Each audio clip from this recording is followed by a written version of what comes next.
The music and sound elements are crucial to a piece of film because they can help enhance the emotional impact of a scene, help set the tone, and sound effects can help create a sense of realism, but they can also convey important information that can't be said out loud.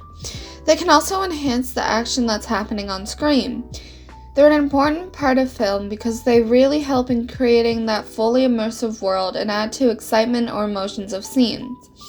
Music can help create tension or excitement during scenes, as well as set the time period. Witch Hat Atelier's soundtrack does a great job at this, and the sound and music were used perfectly to convey the emotions or create tension during certain scenes. The sound and music also made tense scenes from the manga even more tense, which shows just how much adding music and sound effects to something can take it just that one step further.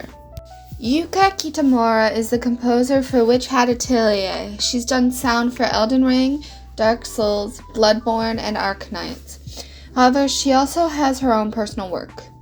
She has mentioned that Witch Hat Atelier's sound would be completely different from previous works that she's done in the past. Here are just a few pieces from the anime.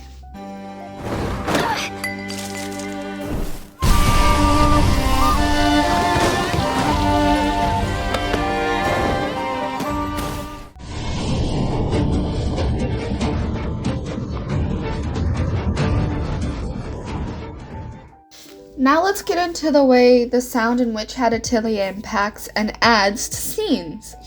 During the first episode, when Keyfree takes Coco out of the house through the window because of the spell she drew,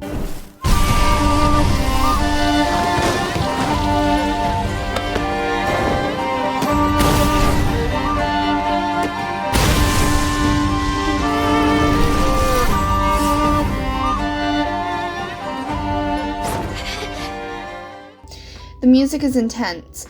It really portrays the emotions and tension of all that was happening during that scene, but also still holds that fantasy vibe to it. Another great sound and music choice is the intro song.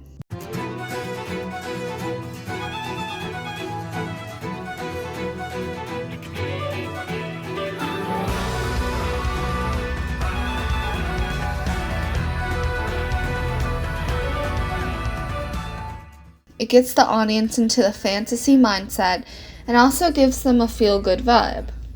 I also noticed how this anime isn't afraid to let there be silence with just dialogue and sound effects. It adds to the tension or emotional aspect of a scene.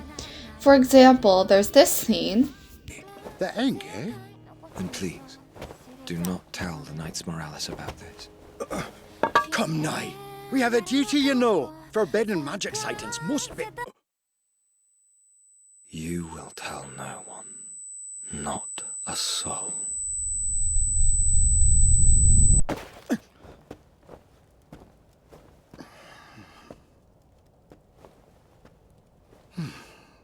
My... Just what is happening here? Over there? Isn't that yours? Or rather, what's about to happen? I wonder...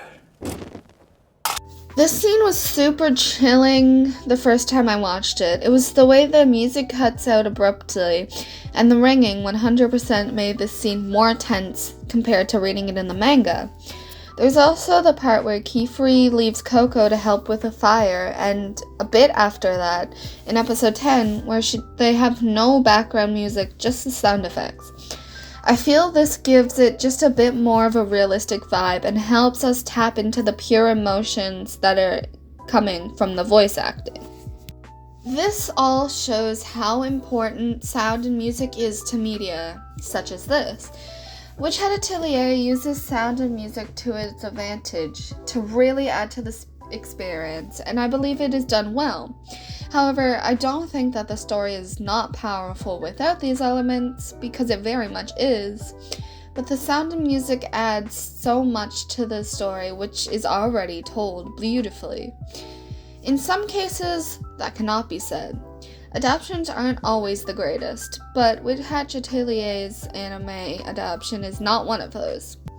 Next video, I'll be talking about the animations of Witch Hat Atelier and what was transferred right over from the manga scene and panel-wise.